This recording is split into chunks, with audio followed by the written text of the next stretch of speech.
চোখের ভাষাটা দেখেন। সালাম আলাইকুম। দেখেন এই ছোট বাচ্চাটা কিন্তু এই যে চা বিক্রি করতেছে। আঙ্কেল ভালো আছো? জি। তুমি কি চা বিক্রি করতেছো? জি। তোমার আব্বা আম্মু নাই? আমার বাবা নাই, আর একটা বিয়ে করছে। তোমার আব্বা একটা বিয়ে করছে? তোমার আম্মু আছে তো? জি। তোমার আম্মু কি করে? আমার আম্মু চাকরি করে। চাকরি করে, পড়াশোনা করে না? দেখেন কত ছোট্ট বয়সে সে চা বিক্রি করতে। আসলে একজন বাবা এরকম সন্তানকে রেখে উনি আরেকটা বিয়ে করছে। আসলে মানুষ কতটা নির্মম হয় একটু দেখেন। তোমার আব্বু আম্মা কি, তোমার আব্বু কি খোঁজ খবর রাখে তোমার? না। তোমার কোনো খোঁজ খবর রাখে না? দেখেন সে এই বয়সে সংসারের হাল ধরছে। দেখেন এই বয়সে আসলে লেখাপড়া করার কথা ছিল, কিন্তু তার পিতার কারণে কিন্তু তার পিতা আছে এবং মাতা আছে, পিতা কিন্তু আরেকটা বিয়ে করছে, যার কারণে কিন্তু এই যে ওনাকে এই সংসারে হাল ধরতে হচ্ছে। তোমার আম্মু তো চাকরি করে তাই না? জি। গার্মেন্টসে চাকরি করে। তুমি একাই? জি। তোমার কোনো ভাই বোন নাই? আমার বোন আছে একটা।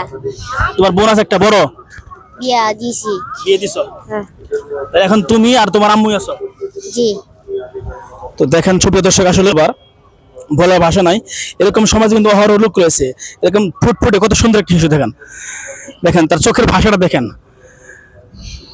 এত সুন্দর একটা ফুটফুটে শিশু তার পিতার আদর থেকে সে বঞ্চিত। আসলে কি বলবো, বলার ভাষা নাই। অবশ্যই কিন্তু এই ভিডিওটা এত পরিমাণে শেয়ার করে দিবেন।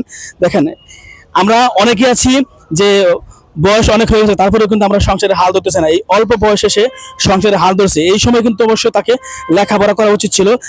আচ্ছা, তোমাকে যদি কেউ মানে লেখাপড়া করাইতে চায় আর তুমি করবা? আমরে ছেড়ে যাবো না। তোমার আম্মুকে তো ছাড়তে হবে না। ধরো তোমাকে কেউ লেখাপড়া করাতে চাইলো, সেক্ষেত্রে তুমি লেখাপড়া করবা? করবা? তুমি লেখাপড়া করলে হয়তো এর থেকে বেটার কিছু মানে পাইবা। লেখাপড়া ছাড়া তো আসলে বর্তমান সময়ে খুবই দুষ্কর। এইভাবে তো জীবন আসলে সবসময় চলতে পারে না। এই ছোট্ট বয়সে যে এগুলো নিয়ে বসছো, সংসারে হাল ধরছো, মানে মারাত্মক। কি বলবো আর, বলা ভাষা না। আমার আসলে দেখে আসলে কি বলবো, আমার দেখে আসলে মানে হতবাক হয়ে গেছি যে পিতা আছে তারপরেও কিন্তু তাকে ছেড়ে গেছে, আরেকটা বিয়ে করছে। অর্থাৎ বাবা থাকা সত্ত্বেও সে এখন বর্তমানে ইতিম। পিতা ছাড়া একজন সন্তান যে কেমন হয়, যার পিতা নাই সে আসলে বুঝতে পারে।